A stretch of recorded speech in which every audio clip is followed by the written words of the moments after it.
మందాకృష్ణ మాదిగ గారి నాయకత్వం, వర్ధిల్లాలి మాన్య శ్రీ మందాకృష్ణ మాదిగ గారి నాయకత్వం.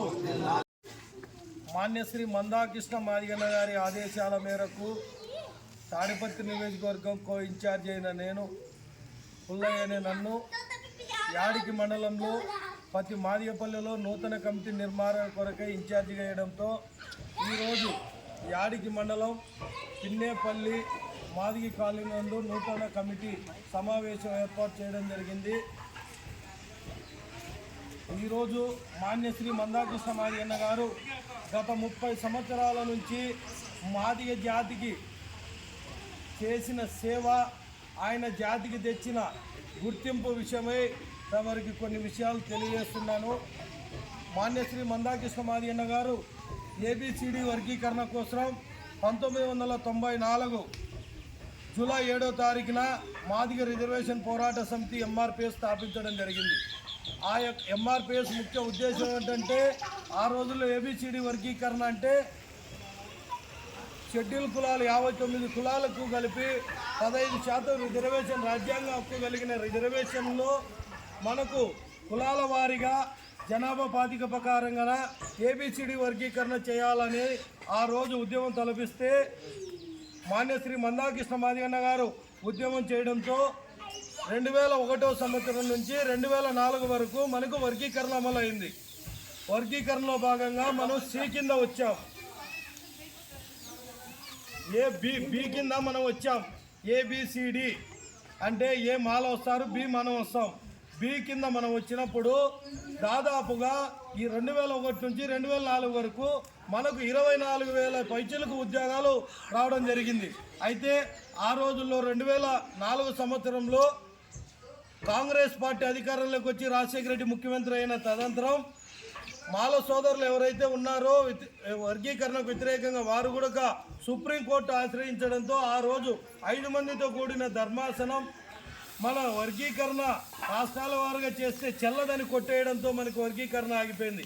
కానీ ఆ రోజు నుంచి 2024 ఆగస్టు 1వ తారీఖు వర్గీకరణ సుప్రీంకోర్టులో 7గురితో కూడిన ధర్మాసనం జస్టిస్ చంద్రచూడ్ గారు మనకు తీర్పు వర్గీకరణకు అనుకూలంగా ఇచ్చేంత వరకు కూడా కృష్ణ మాదిగ గారు అనేక సందర్భాలలో అనేక మంది ఆయనను ఎన్నో ప్రలోభాలకు గురి చేసిన, భయభ్రాంతులకు గురి చేసిన, పదవులు ఆశ చూపినా, డబ్బులు ఆశ చూపినా అవేమీ లెక్క చేయకోకుండా మాన్యశ్రీ మందాకృష్ణ మాదిగ గారు జాతి కోసమే అనునిత్యం మనకు 24 గంటల్లో 18 గంటల పాటు జాతి ప్రయోజనాల దృష్ట్యా ఏబిసిడి వర్గీకరణ దృష్ట్యా అహర్నిశలు కష్టపడి పని చేయడంతో, ఉద్యమం చేయడంతోనే మనకు ఏబిసిడి వర్గీకరణకు అనుకూలమైన తీర్పు రావడం జరిగింది.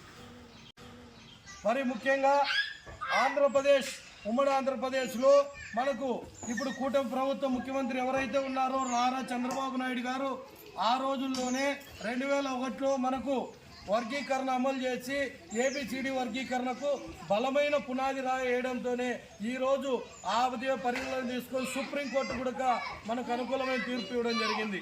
కానీ మన ఆంధ్రప్రదేశ్లో మనం కూటమి ప్రభుత్వానికి కృష్ణ మాదిగ గారు మద్దతు ఇవ్వడంతో కూటమి ప్రభుత్వం కూడా ఆంధ్రప్రదేశ్లో అధికారంలోకి రావడం జరిగింది.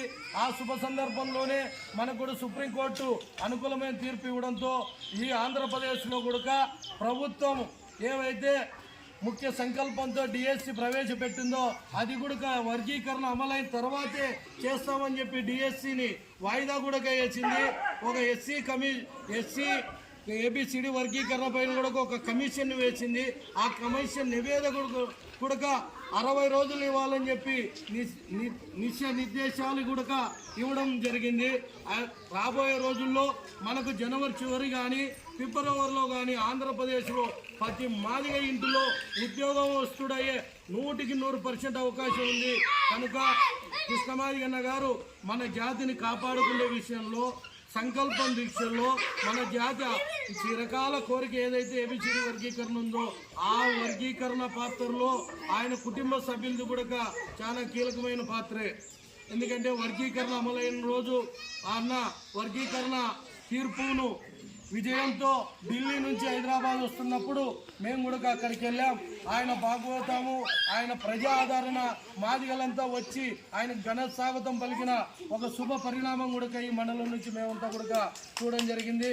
అయితే ఆ అన్నగారు కూతురు అక్కగారు ఎవరైతే ఉన్నారో మందాకృష్ణ మాదిగన్న గారు అన్న కూతురు ఉస్మానియా యూనివర్సిటీకి వర్గీకరణ వచ్చినప్పుడు ఆ ఉస్మానియా యూనివర్సిటీ విద్యార్థులు పిలుపు మేరకు అక్కడ పోయి మీడియాతో మాట్లాడిన సందర్భం అయితే ప్రతి మాదిగ కూడా కంటతడి వచ్చే విధంగా ఉంది.